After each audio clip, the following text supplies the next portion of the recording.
Friday, July 18th. I'm Rim, Scott's in the other room packing for Otakon, and this is Geeknights. Tonight we present to you our Connecticon 2007 Con Report. Let's do this. Man, this week just flew by.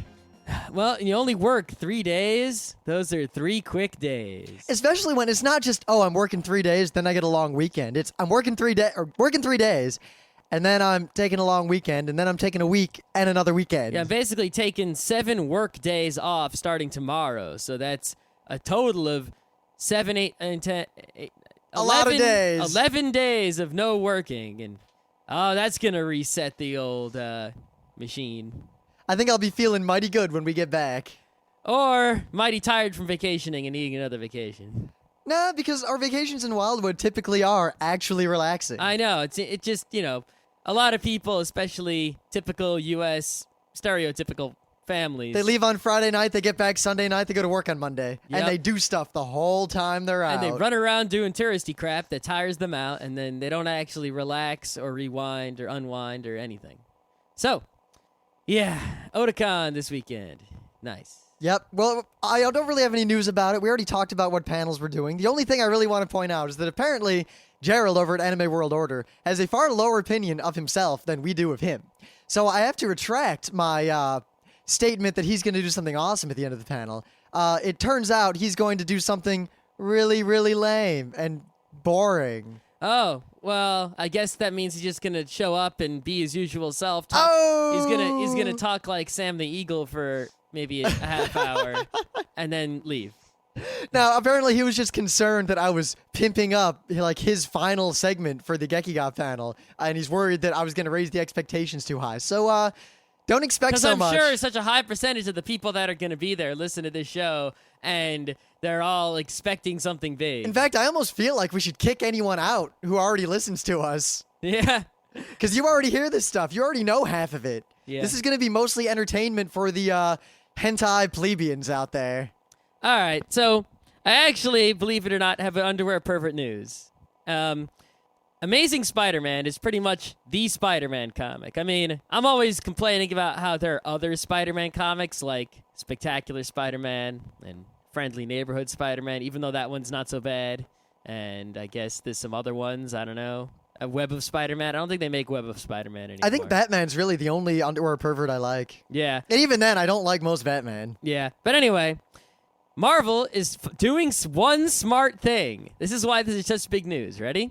They're canceling everything except for Amazing Spider-Man. Really? Yes, and they're gonna make Amazing Spider-Man 3 times a month. Which is a big deal, because now you don't have to deal with the bullshit of reading a bunch of different comics. You just read one comic. And I'm sure with 3 issues coming out a month, that means there'll probably be trades every 2 or 3 months. And Spider-Man, if they write a good Spider-Man story, I don't know, I might read some Spider-Man, because I kind of like Spider-Man. I just remember when I was a kid and I thought, hey, I should check out this comic thing. I know other people read quote-unquote comic books. That's the problem, is you read them in the early 90s when they were shit. Yeah, the thing is, most of them are still pretty bad. 90% of them are still shit, yes. But in the 90s, in the early 90s, it was more like 99.9%. But my problem was specifically that I thought, all right, I'll read this one, and it's called The X-Men. Yep. Wait a minute, how come the story doesn't make sense between it? Wait a minute, I have to read this other comic and this other comic? Yep. And, oh, fuck this. I'm going back to my Nintendo. So it's good to see they're finally moving away from that in however small a way. And I wonder how much crazy fanboy outcry there's been. There's been fanboy outcry in both directions, surprisingly. Really? Yes. Ooh, maybe we'll get some sort of fanboy war. Yeah, so see, some of the concerns of the fanboys are that, let's see, if you read Amazing Spider-Man now, right? Every issue of Amazing Spider-Man is written by one guy and artist by another guy, right? And every issue of Friendly Neighborhood Spider-Man is written by another guy and artist by another guy. But it's consistent within the title. So all the Friendly Neighborhoods are written by one guy and all the Amazings are written by a different guy. And the thinking is that now that it's 3 a month, it's going to be a different writer for each one during the month and a different artist for each one during the month. Because American comic artists are all lazy and they can't, do the work of a manga artist of like 10 pages a day, and they have to add the colors in, and they have to do all this fancy printing and shit. So they can only make, 24 pages a month, whereas a manga artist with their crew makes that much in less granted, than a week. mean, it depends on the manga artist. Some It manga does. just don't Some come manga out. artists are super slow. Yeah, it's like the Trigun guy. But, frickin' Tezuka, man. He put out a zillion pages all by himself. And anyone who doesn't live up to that, well, you're just not as good as he is. But anyway, in other news, I would just like to point out that Lupin III is one of my favorite franchises of anime and manga ever. Lupin the Third. Lupin the Third. Well, on July 27th in Japan, they're going to air the 40th anniversary Lupin the Third television special. Now, apparently, this is the 18th or 19th such special. And they got someone cool to sing the opening theme for it. And it is called, Scott, that is so annoying. I was trying to keep it up the whole time. It's called Lupin the Third, Kiri no Elusive. We might have to watch that somehow. I don't know. Perhaps there will be a torrent. Perhaps there might be, with some subtitles. Granted, we're definitely not going to see it until we get back from our vacation, so it doesn't really that's matter. Yeah. The thing, Lupin is a really interesting series in Japan because it had like 2 or 3 TV series, right? It has a whole bunch of movies, a lot of which are made for TV movies. And it seems that more than any other, anime, manga property, Lupin has like 1 billion TV specials all over the place. And it's really hard to see them all, and I really want to. Let alone the gigantic quantity of episodes of the shows. Yes. And all the movies. And the manga. And don't forget the live action, Strange Psychokinetic Strategy. We gotta buy the DVD of that. I saw that. I gotta see it. I mean, it was good enough to where we're at Katsukan, and our hotel room was literally like at the top of a little stairway, and at the bottom, like it was stairway to our room. Go down the stairs, open the door, you're in the middle of the con, like crazy yelling right there. So Scott goes, Skojo, not Scott, the other Scott. The other Scott we know. This is the year I wasn't there. Yeah, it's the year before Scott came to Katsukan. Yep. So I was there. There'll be no such year again. I was there with the surrogate Scott, the older Scott, the some would argue superior Scott. Some, like, he would. Yeah. That's about it. Well, he says, I'm getting up early to go see this Lupin. And I'm laying in bed with a slight hangover thinking, I'm going to stay here for a while. And he calls my phone like 4 times. And then he comes back upstairs and says, Rib, you got to come down. It's freaking awesome. So in my pajamas, I stagger downstairs and stagger into the showing room. And it was awesome. Yeah, so we'll pick that up. I'll warn you, though, it was really dumb. But it was dumb in that awesome way. Was it better than Zaizen Jotaro? It was dumber. No, it wasn't dumber. It's hard, you can't compare him because Zaizen Jotaro is the absolute line between bad and funny. It is the thin edge. If you go... Yeah, because part of it's funny and part of it's just bad. If you go any more bad, it ceases to be funny because it's just really bad and you don't want to watch it. That's true. And if you got any less bad or less dumb, it's just lame and you don't care. Yep, that's It's also so... Oh, it's right there. There is nothing closer to the line. Yeah, that's So the all I gotta Lupin say. is funny bad. The Lupin was awesome and stupid. All right.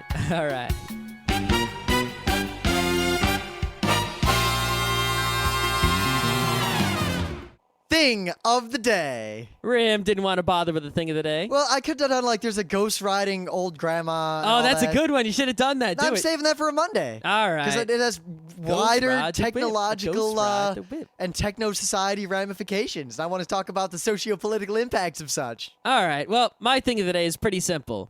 It's Japanese TV, of course, the source of all things of the day. Do you think we should just be done with it and just have a thing of the day be Japanese TV? That's basically what this thing of the Period. day is. But this is a monkey and a dog riding the train without any visible help from human beings. It's quite interesting and somewhat hilarious. And I think my favorite part is the end when he books through that turnstile. Yeah, the monkey is actually, you can see that he, not only did he learn beforehand how to use the train ticket machine and how to use the train turnstile and all that stuff, but he learns in the process of executing his, practiced maneuver that the turnstile is sort of scary and it'll hit him if he messes up, so he's afraid of the turnstile. I mean, they always zoom in on his face, and he's obviously sitting there thinking about what to do next and how to go about it. And he succeeds. He actually does a better job than a lot of humans I've seen in the city. I do recall not one, but two of our friends, when we took them to New York City for the first time, proceeded to swipe their Metro card and then push the turnstile around, thus depriving them of getting access. Yes, but they still did better than the monkey. Yeah, they did, but I have seen people who haven't. Yes, I have seen people who have not done as well as this monkey, so yeah. So, instead of a thing of the day, very briefly, we're just going to tell you about all the things we're doing at Otakon. Also, I want to point out again that Gerald has something really lame planned for the end of our Gekiga panel. All right. Anyway, Friday, most of our... first of all, we're going to be in the Artist Alley. We're going to be in the back of the Artist Alley near the bathrooms unless the map changes somehow. So, if you want to see us, we're going to probably be spending a lot of time there when we're not doing anything else. And at least one of us or one of the crew will be there most of the time, I want to say. I don't know. So, yeah. Come see us in Artist Alley if you can't find us anywhere else. So yes, we will be in the Artist Alley much of the con if you cannot find us anywhere else. However, we are also doing some panels for you to enjoy.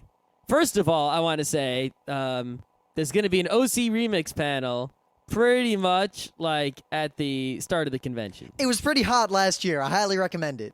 Yes. The OC Remix panel is one of the high-quality panels that is not to be missed. Captain, I was on the wrong page. That's why I'm messing up. Do I need to open the schedule? Do I need to handle this? No, I had the schedule on the wrong page. Okay. Now I'm good to go. OC Remix panel is in panel 4 at 10 a.m. Friday. Awesome. The next panel I care about is the Bandai Visual USA Q&A at 2 p.m. on Friday in panel 2. Now, if no one else asks the question, we're going to ask it. And furthermore, I'm going to record the entire panel, and I'm not going to record it craptacularly like whoever recorded the last one did. Yes, so we're going to go to the Bandai Visual panel, and we're going to say, hey, why the fuck is your freaking anime so expensive? Goddamn, we want to watch all your shows, but we don't want to pay $40 for a goddamn 20 minutes of anime. Get your freaking head out of your ass, Bandai Visual. And we're going to see what they say. Because as long as we keep asking them the same question at every convention, eventually they'll cave in. That's the only way we can do it. So everyone team up for great justice. In fact, the greatest justice would be if we ask the question, we sit down, someone else stands up and asks the question again, and they sit down, and so on. Well, only if they don't give a straight answer, like we're just trying to rip you off, or we don't understand the American market. But if they do that, we'll have it recorded, and we'll put it on the internet, and that'll be that. It'll be awesome. All right. Now for the panels that we're in. Friday night, 9 p.m., Anime Club Back End Summit in Panel 2. You should go if you care about anime clubs. Yeah, Scott Johnson technically runs that one, but I've been on it for like the last 5 years. Yeah. Plus, we'll talk about the one we ran at Connecticon, because we actually ran it a little bit differently this year. There's a good chance you'll see us there. You should show up. Immediately after that, there's a 1-hour break. I mean, it's not like a 1-hour break in the convention. I mean, the stuff's still going on, but we have a 1-hour break. As in, we're not doing anything that hour. Hence, that is the official Geeknights listener meetup. Meet outside of the Anime Club Back End Summit, so outside of Panel 2, at 10 p.m. on Friday. If you want to come and be all disruptive, well, don't be disruptive, but you can still come to the Anime Club panel if you want. Yeah. But, if 10 p.m. isn't good for you, we have the Artist Alley table. But if you want to meet all the other listeners and everyone get together at the same time, there's a nice hour there, the 10 p.m. hour. It was pretty fun when we did it last year. Yeah, and I'm sure more people will show up this year.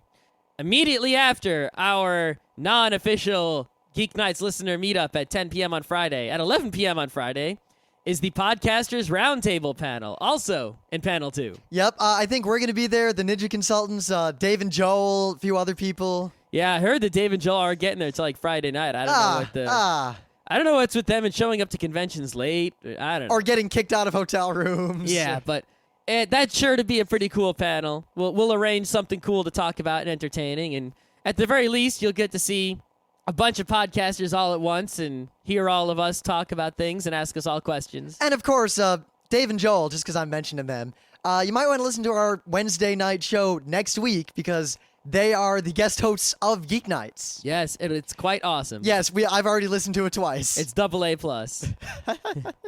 And immediately after the Podcasters Roundtable is the Friday meat, night. the meat of Otakon, Friday as far as night, we're concerned. tomorrow night, in fact, not tomorrow night, 2 days from for 2 days from this recording, at night, at midnight. So that's actually Saturday at 0 in panel 2, right after the Podcasters Roundtable. 18 plus only, sorry, under 18-year-olds. Gekiga, putting the man back in manga with me, Rim, and Gerald. Or Now, Gerald, Rim, and I. We ran this, just myself and Scott, at Connecticon, and it went really, really well. The people there really dug it. And I'll admit that at Connecticon, we did it kind of half-assedly because I was exhausted, my throat hurt, and Scott was exhausted. Yes, and even then, it was awesome. So, if you take that awesomeness and you add a lot more people in the audience, and you add Rim doing more and Gerald being there and actual visuals, and perhaps we might even bring some of the manga Gekiga We'll with pass us. them around as a I don't think sample. we're passing them around. We got extra eagles. I guess we could pass around extra eagles, but it's going to be quite an awesome hour of anime entertainment, manga Gekiga entertainment, and you should be there if you like this show and you're a man or a woman. All right, the only other panel that I see on the schedule that's worth caring about is the Kendo demonstration by our friend Katsu. He is a Kendo master. He will show you the ways of Kendo that are not fooling around or stupid. And it is listed as a Kendo demonstration. There is a long story that might be told at the panel, but if Otakon will let us do it, there might be finally closure to the fact that technically I am the undefeated vice president of the RIT Kendo Club, and technically I was therefore the best Kendo-er other than Katsu ever. That is club. technically correct. And while that is technically true, that is not really true. That's not even close to being really true. I'm bad at techno. You're I'm bad at techno Kendo. also. And the only reason I remained undefeated was that I never actually went to a single Kendo Club meeting. Thus, no one could challenge me for the position. Yes.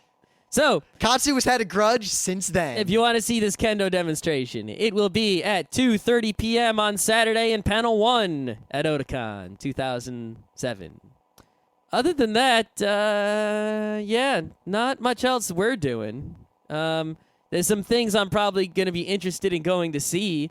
Like, there's something at 1 a.m. on Saturday night that's being a live-action movie called Killing Machine. That's got to be good. That might be this year's Ichi the Killer, SARS Wars, Ebola Syndrome. It might be, but it doesn't say, like, 18 plus on it, so I'm not sure. It's got to be ultra-violent. I don't Otherwise, know. what's the point? It's called Killing Machine. I assume it's something ultraviolet. I don't know what the deal is. Anyway, briefly, what we're going to do tonight, maybe not briefly, we'll see, is we're going to Otakon this weekend, but last weekend we went to Connecticon, and it was nothing to sneeze at. No, it was not. Actually, let's talk about Connecticon not from the panel perspective, paneler's perspective, but from the con goer perspective. If I went to Connecticon as a con goer, I imagine I would have spent the vast majority of my time in the tabletop gaming room. Now, granted, a big part of that is that Connecticon has better gaming than a lot of gaming cons, for one. That is true. The gaming at Connecticon is awesome. And two, that's just the kind of thing, we're really into that. So that's the kind of thing we do. If we go to gaming cons a lot, we want to go to a lot more gaming cons. Yep. The Artist Alley, a typical Artist Alley, but it was twice as big as last year's. That's a definite plus.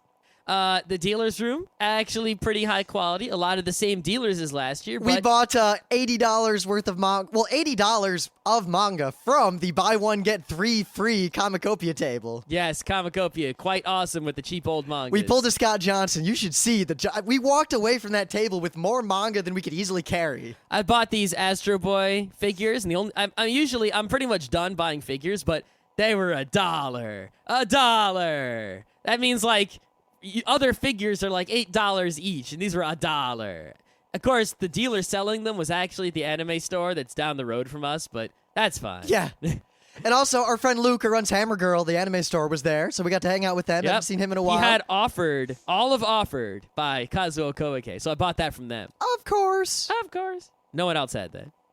Yeah, dealer's room, not a bad dealer's room. Yeah. Now, one interest, apparently on Sunday, there was a small but somewhat bit of a problem with people trying to steal things from dealers. And we debated a lot about whether it's the demographic of the con or the area or whatever.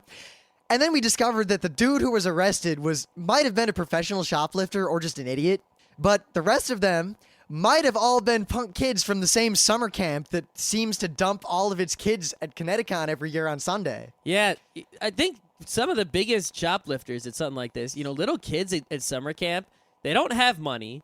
The money they get, basically the way summer camps work is their parents put money in an envelope that the camp director holds on to. And then when the kid goes on a trip, the camp gives them some money from the envelope. Not all of it, just some of it. And that's all the kids got. So these kids want stuff, and little summer camp kids are pretty much very good at thieving. They've got lots of peer pressure. They don't have any consequences of actual school. They're being herded by college kids and teenagers. They're very likely to steal things, especially from an anime clone dealer's room where there's lots of little things that they really want. Yeah. Of course, Connecticon definitely altered their policy somewhat, and they went from normal con to super crack down on people who steal, police there to arrest the scary dude. That's how it should be. Yep. Video game room. Typical. Yeah, it wasn't the greatest video game room, mostly because the way the video game room there works is that it's sponsored by like Best Buy and GameStop, and those people supply the equipment that is used by the game room, and they got shortchanged by the sponsors. So see, to me, that would have been nice because actually, as a result, it was more spread out, and it was a lot nicer to physically be in that room than most AnimeCon game rooms. That is true, but at the same time, I walked through it a couple times, and there was really nothing I wanted to do in there. But there was one Guitar Hero machine. Even at Otakon, I'd never care about the video game room. To me, video game rooms at cons, other than tournaments and Guitar Hero type things, exist for the same reason that anime showings do. They're just there. Except at Katsucon. Yeah, Katsucon's different. But it's just to keep people who aren't doing something currently out of the way and not feeling like there's nothing to do, especially people who don't want to socialize. The one problem, which everyone seemed to recognize, was that to get into the game room, they had a bag check. Which, yeah, you know how many people complained about this at the con feedback session? We actually answered more than the staff did about that. Basically, because the sponsors, the GameStop and Best Buy, basically said, hey, if you don't have a bag check, we won't give you this stuff. So they had to do a bag check in order to get the free stuff from the sponsors. Now, the real answer I would put forth is that they're going to need to have a bag check anyway because those controllers are going to get stolen otherwise. Yep. It's gonna happen. The controller costs almost as much as your con badge. So if you can steal 2 of them, you win. You just leave and then you buy another con badge. And I think what bothered me was mostly that the people who complained about the about the bag check were the kind of people who probably wouldn't have gone into the video game room anyway, or more importantly, they complained about it like it was terribly run, when I gotta say, it was run better than any fucking con bag check I've ever seen. Yes, but the problem with the bag check was not that it was run poorly. The bag check was run excellently, much better than the Katsucon bag check. The problem with the bag check is that I would walk up to the video game room with an urge to go in, but only a slight urge. And when they said, you'll have to check your bag, I said, well, I would rather not go in there than check my bag. And many people felt the same way. At the same time, that's fine. That way, if someone goes in there, they're up for a bunch of video gaming and not just going to walk in and out. Yep. It's a tough line. I think Katsucon's going to have the right idea next year. We've got 2 ideas for how to change the way the bag check works to make it more awesome, but we'll see. We will see. What else is going down at the Connecticon? A lot of panels. We didn't get to go to any because we were doing our 7. Yeah, I'm not going to go into every single panel we did. We talked about them, how they went. They all went really well. What I do want to say is that, one, we ran the How to Run an Anime Club panel, and we ran it completely differently from the way we've ever run that panel before, and I think it's a much better panel now, and I want to run it this way in the future. I agree. Basically, the deal is usually Scott Johnson or whoever runs it will, talk to the audience, let the clubs all shout out. It'll be kind of like a club summit. What we've learned is that you don't let the audience talk because most of them can't speak well in public, and most of them ask the same stupid, boring questions that no one else cares about. Except for the one cool question last year. There's always one cool question. Always. But other than that, most of the people who go to the Anime Club Summit, no offense to you guys, but it's pretty obvious what they're doing because I can see how I might have done that back when I was still running an anime club. You ask a question that basically is formatted like this. Hi. Plug my club, plug my club, plug my club, plug my club. My question, show how smart I am, show how smart I am, show how smart I am, show how smart I am. Really dumb question that we might have already answered. That was so accurate. No offense to you guys, but seriously, we can see right through you. So what we did is all we did was ask the crowd if they were people who, like, raise your hand if you're running a club, want to run a club, as opposed to plugging a club, want to join a club. And most people were running a club or wanted to run a club. So we pretty much just sat there and talked shop and just told them straight up exactly what you do. We didn't let the industry do their, the industry stuff. And we didn't do the lame, like, well, anime showings are important because blah and blah and blah, and you have to show a wide variety. And we were like, you trick people into coming with these techniques. The executive board has to be structured like this and act like this, but you have to act like this behind closed doors. You got to get rid of these people and not let them be in your club, and you got to open it. You got to make it feel like it's a democracy when it's actually an oligarchy, et cetera, et cetera. Yep, and you know what? The crowd fucking loved it.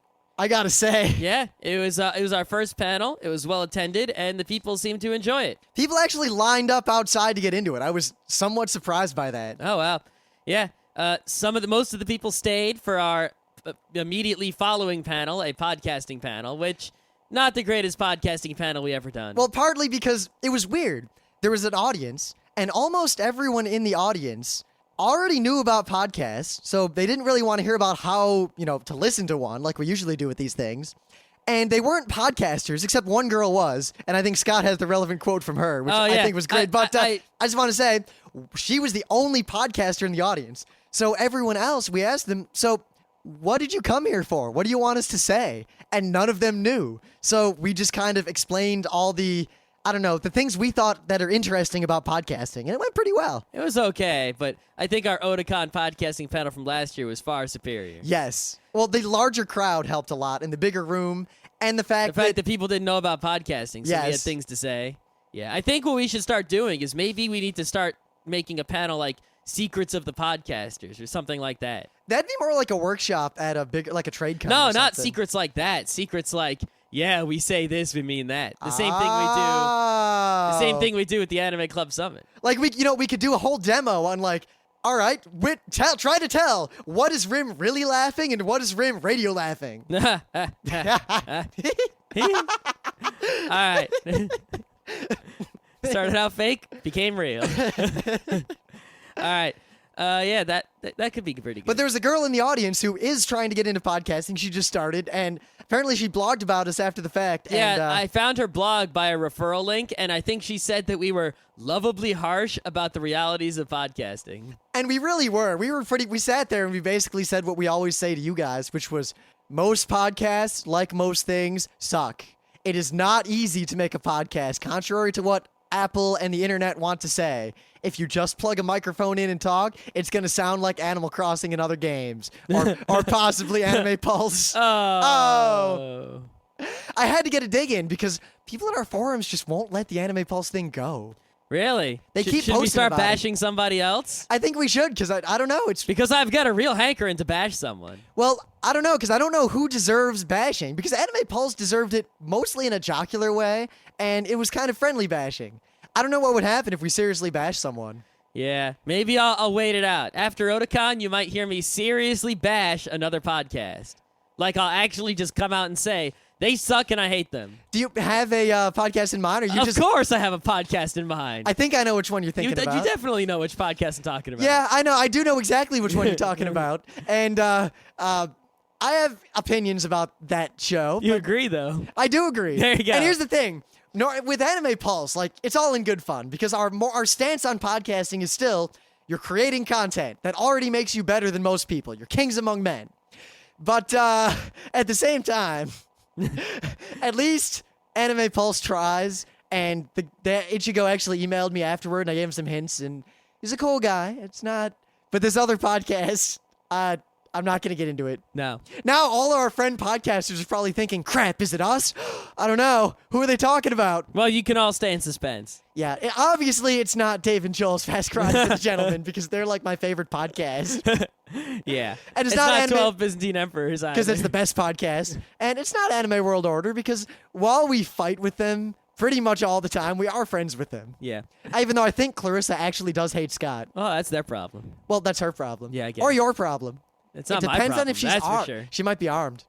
With what? A clown pistol? Oh my God, they're gonna be there.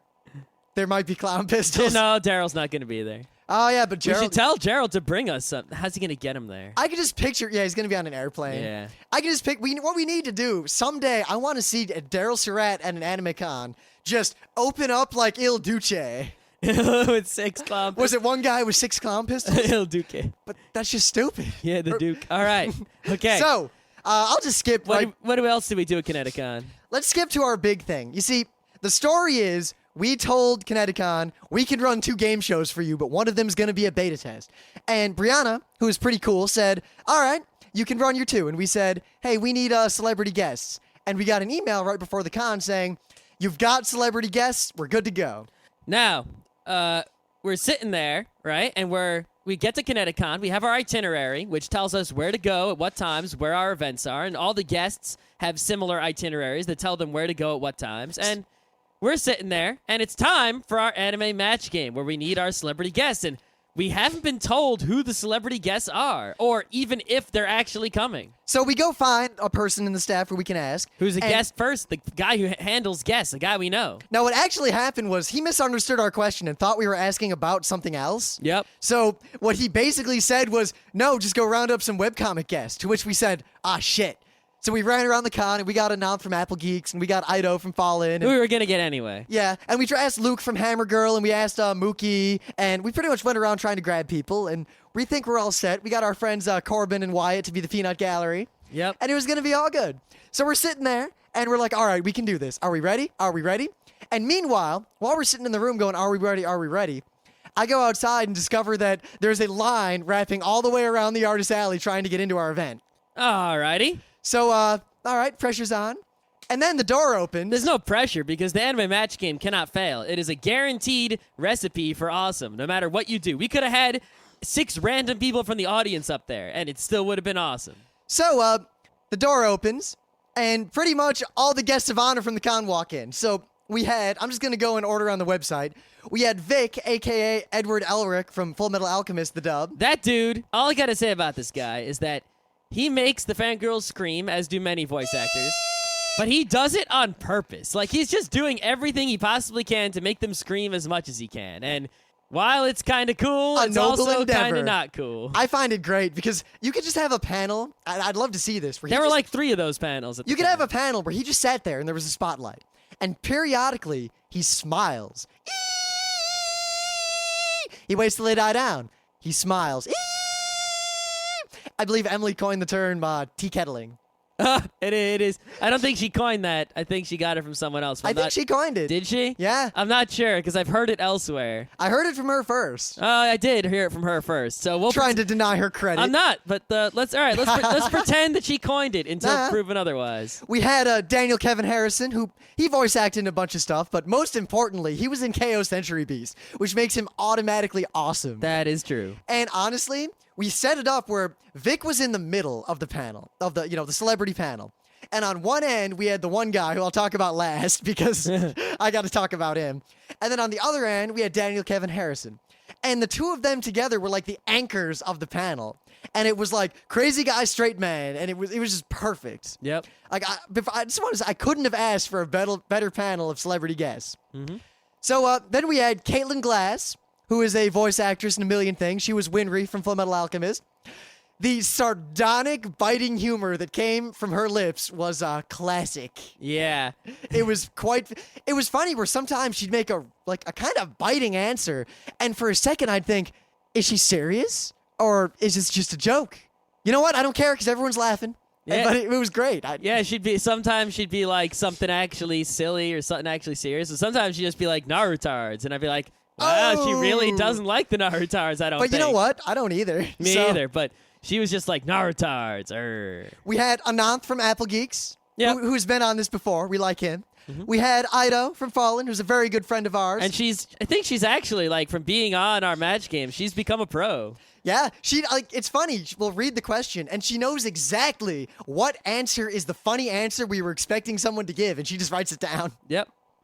And last, and certainly not least, in fact, I want to say most, because this man, without any coaching, was probably the best celebrity panelist I have ever had running the match game. It was none other than Stevie B, Steve the Man Bennett. For those of you who don't know about Stevie B, I have heard. The first time I ran into him was at my very first con, Ohio Con 2. Worst con ever. Worst con ever, but he was there.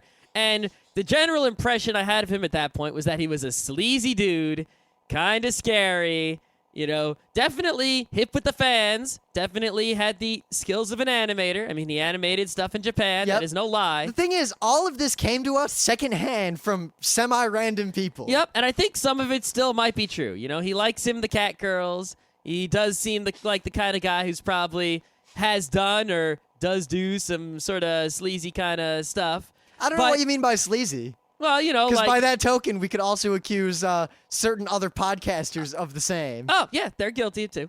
But, I've heard things about him like he has a wife, but he's getting on with cat girls. And I don't know how true that is, though. yeah, whatever. The point is, regardless of any rumors or facts about him that may or may not be true, Steve Bennett is 1,000% awesome at playing the match game. I mean, one, he's got the credentials. I mean, the dude animated in Japan on anime. Like, that's pretty hardcore. If you talk about being an anime fan. He's also old school. He knows about shows.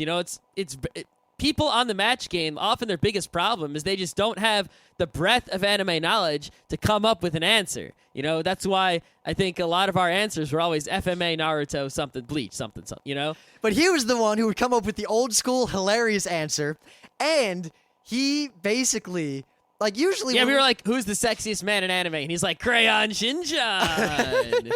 And we're like, oh, man. And he did all the stuff that normally we have to coach guests to do, and also normally we have plans for if the guests, don't have a lot to say, to kind of speak over him and cover it up and make it funny. This man required nothing from us. This man could have run the match game on his own. He could have been the only guest panelist filling in all the panels. I want Steve Bennett to be on every anime match game I ever run for the rest of either of our lives. I shake that man's hand with pride. Yep. Anything else you have to say about him? Whatever. He's awesome at match game. Yeah, draw your own conclusions. Just meet the guy, because no matter what you may or may not think about him, the dude has some motherfucking charisma. He sure does. And the humors. So the match game was crazily awesome. We're going to be running it with, and I just got confirmation, I don't know who yet, but similar celebrity panelists at the New York Anime Festival in December. Nice. Very nice. Challenger on Fire, I'm not going to talk about it. All I want to say is we learned something from the beta test. And what we learned is that the vast majority of anime fans who go to conventions, at least as far as we could tell, don't actually watch anime. Not only could they not really name a single character at all outside of Pikachu and Ichigo, but they couldn't name anime that were made outside of the span of 2001 to 2002 and a half. Yeah, they could recognize a Sailor Moon and a Dragon Ball and a Naruto and a Bleach and possibly a Transformers. None of them had ever seen Escaflowne or Lane or Trigun. Any show that was slightly outside of the mainstream Cartoon Network, Toonami kind of lineup, they just didn't know about at all. Most of the people. Sure, there were some people who actually had the anime knowledge. They knew, what the shows were, but the vast majority had no freaking clue. They were like, Evangelion, they knew. Escaflowne, what? And it's like, Trigun, they knew Vash. That's about it. They couldn't name anyone else. They couldn't even name Misato, a secondary character from Evangelion. Half of them couldn't actually name Shinji. They just knew he was from Evangelion. Anyway, we've decided to revamp it, and I'll have some details later, but suffice to say, I think Challenger on Fire in the future is going to be us challenging people like Daryl Surratt to prove how hardcore they are. And instead of, because the problem is that with this single elimination kind of game, you might just eliminate everyone in one fell swoop. I think we're going to add some Japanese game show style punishments to the people who drop out to make it a little more entertaining. But yeah, we did a bunch of other panels. We hung out with the Apple Geeks crew, and they're pretty awesome. And we hung out with our friends. And the only other thing I really want to bring up is that on Sunday morning, we did a German board gaming panel. Oh, right. And this is our last panel, by the way. We did 6 panels Saturday and 1 panel Sunday. There was this fat, nerdy, scary guy who actually was there for this elf panel, a panel on fairies and elves, but... He missed it. That was the panel before us. So he decided to stick around, and he was a heckler. He was the first heckler I've ever run into in There are Anime 4 Con. people in the panel. Yeah, it was 9 a.m. on a Sunday. We didn't expect anyone to be there, so... Especially a panel about German board gaming. So immediately, this guy takes offense to the term German board gaming. But that is disrespectful to all of the other games that come out of Europe. So we say, fine, Eurogaming. But that is disrespectful to all of the wonderful tactical and strategic games that come out of America. Are you saying that there are no strategic American games? And I try to say, like, well, from popular perception, most American games are things like Monopoly and, Candyland and Life. And there's the rare gems like Connect 4, but even that's not that great, and chess, but most people think of games like Monopoly. And then he's like, well, no, it's disrespectful to call them German or European. And then he names like 10 games, and I play a lot of games. Like, I'm more into German board gaming and like board games and war games and D&D and all that than I'm into like anything. And I had never heard of a single one of the games he said. And I was like, I hate to break it to you, but those games don't sell compared to the games that actually come from Germany. And it was just downhill from there. The guy basically made a bunch of some valid, some invalid arguments about I don't know what he was trying to say, but he basically all we were trying to do is tell people about our cool hobby of playing German board games and why it's cool. Here's what our panel actually was going to be if this guy had not been there. If you've never tried these games before, you should check out Settlers of Catan and Carcassonne. Hey, here's a copy of Carcassonne. I'm going to give it away to you guys. If you want to come hang out and play board games with us, we're going to go right over there. These games are really cool, and you should try them.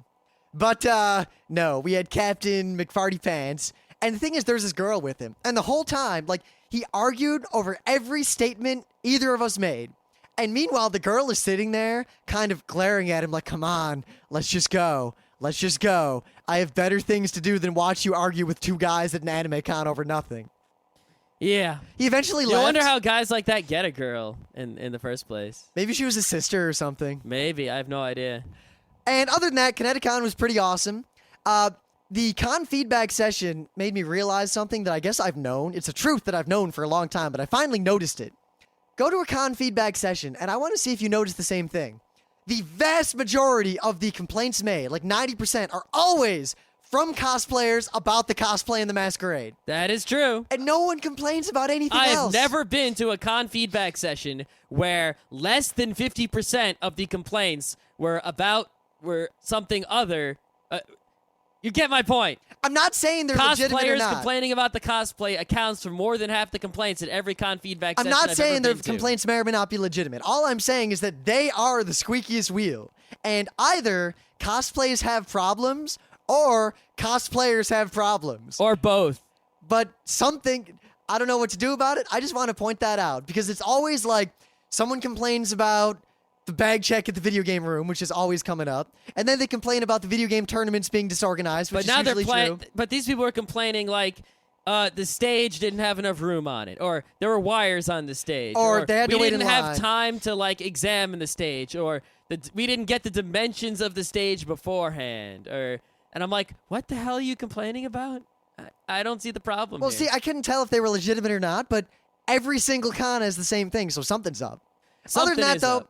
Connecticon, I mean, we made a bunch of constructive criticisms last year, and I just want to say that Connecticon followed up on pretty much every single concern we brought up in last year's con report to the best of their ability. And I got to hand it to them. They ran a pretty damn good con this year. Yeah, they definitely, the things we said, they took into account and they improved. And I could tell at the con feedback session, they were listening closely and they actually cared about what people had to say. They did everything we asked. So, Connecticon, props to you. I had a really good time. Yeah, and I think next year they're going to do more awesome things and improve things in even better ways. I guarantee we're going to be at Connecticon pretty much for as long as Connecticon goes now. Even if Connecticon fails massively in every respect, that board gaming room is still going to be there, and I'll go just for that. So on If that worst note, comes to worst, I'll sit there all weekend playing games. it's late, and we're going to Otakon tomorrow, so I think that's the end. It is the end indeed.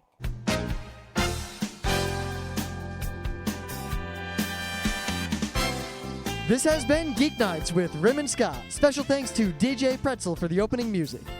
Be sure to visit our website at www.frontrowcrew.com, where you'll find show notes, links, our awesome forum, a link to our Frapper map, and links to all the RSS feeds. We say feeds plural because Geeknights airs 4 nights a week, covering 4 different brands of geekery.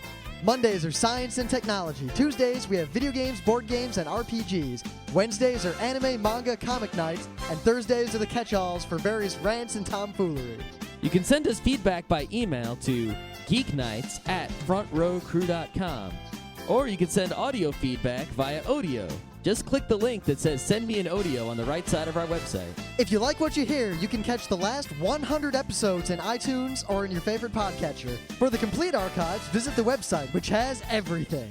Geeknights is distributed under a Creative Commons Attribution Non-Commercial Share-alike 2.5 license. This means you can do whatever you want with it as long as you give us credit, don't make money, and share it in kind. Geeknights is recorded live with no studio and no audience. But unlike those other late shows, it's actually recorded at night.